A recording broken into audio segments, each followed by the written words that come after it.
presents with a silent eye.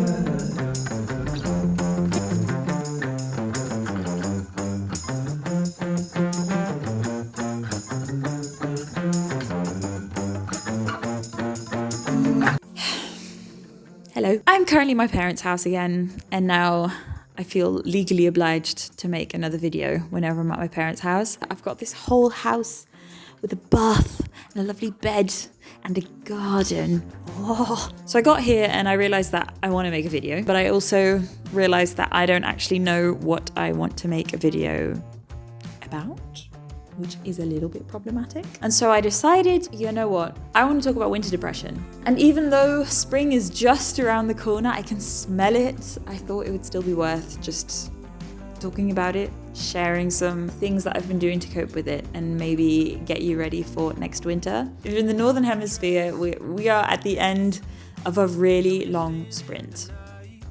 I do always find February a very strange month because I feel this like bubbling motivation to get going. But at the same time, it's still winter and it's still really cold. And for all I know, it could still snow this year. I'm not a massive fan of February, but I'm also a fan of February because we're at the end sprint. Wake up for the sunrise. And wouldn't you wanna see the sun? So let's just start right off the bat. Feeling slower and more tired and a need for rest in the winter is quite normal if you look at other animals. If I just look at my cat, he gains a bit of pudge and a bit of fur. He stays indoors a lot more. He sleeps a lot more during the winter. And in the summer, that cat is nowhere to be seen. He goes outside the entire day. He's busy with his own thing. He loses all the weight again. He loses all the fur. And there are kind of two different cats when it comes to my own body and my own being. I definitely have a preference. I prefer my summer self. I prefer the self that is energetic, wanting to go outside, wanting to see people, wanting to do things. And it's hard to accept the fact that in the winter, I just don't have that. I can't do that. I get tired. I feel worse, essentially. And there's a lot of different reasons why we feel more tired and groggy in the winter. I think one of the main theories behind it is the fact that there is less daylight. We work in cycles. Most of nature works in cycles. We sleep in cycles. We eat in cycles. And a big part of that cycle is regulated by light. If you're waking up in the morning and it's dark, you work inside like I do in an office, and then you go home and it's dark. You might just be feeling tired all the time because you're not getting that moment of light input. And so the first thing I did this year was I ordered myself a daylight lamp. It's a little bit of a hype at the moment anyway, but I thought I'd just quickly address it because it is actually also advised by doctors. It is like scientifically proven that these daylight lamps can really help people. When winter first started coming on, when I first started having to go back to work after my holiday and it was getting darker and darker, I would just put the lamp on in the morning while I was getting ready. It would just be there. And I must admit, I think it really, really helped. There were definitely mornings where I woke up feeling really groggy and tired and just not ready for the day. And having a lamp there, it kind of felt a bit like getting into a warm bath. It felt like my mind was just clearing up. It was a strange experience at that. And I've definitely had housemates complain or say like, oh my God, holy shit, what is this light?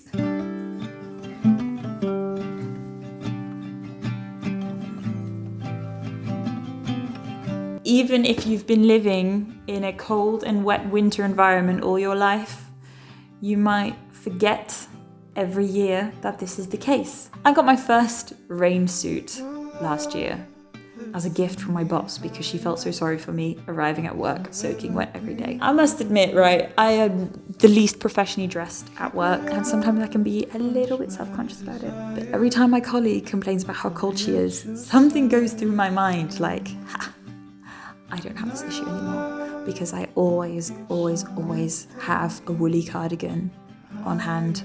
I try to remember to wear scarves wherever I go, or a woolly hat. The shoes, my main advice for getting through winter in this instance is just wear the stuff, wear the right clothes. put the heater on, okay? This is slightly unrelated, but I am one of those people who's really stubborn, who likes to think that I can handle the cold, who likes to think that I don't need to waste all this energy on a heater and then proceed to spend the entire day in bed because it's too cold out. It's too cold out under my bed. I want you to guess which one is better for my mental health. The heater on or the heater off and in bed all day. Yeah, it's the heater on. It's the heater on. In this jungle I've made, I am not afraid of losing my way.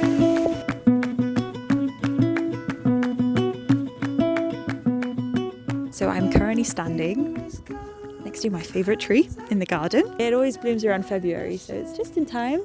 I used to spend days on end trying to avoid going outside or being outside as little as possible. And then I would go for a walk. You know, this is what everyone said you should do, especially during lockdown. Oh, go for walks, it's good, mental health walks. But going for a walk on your own when it's raining can just make you feel more miserable. And I think this year, I've kind of cracked it. I started running.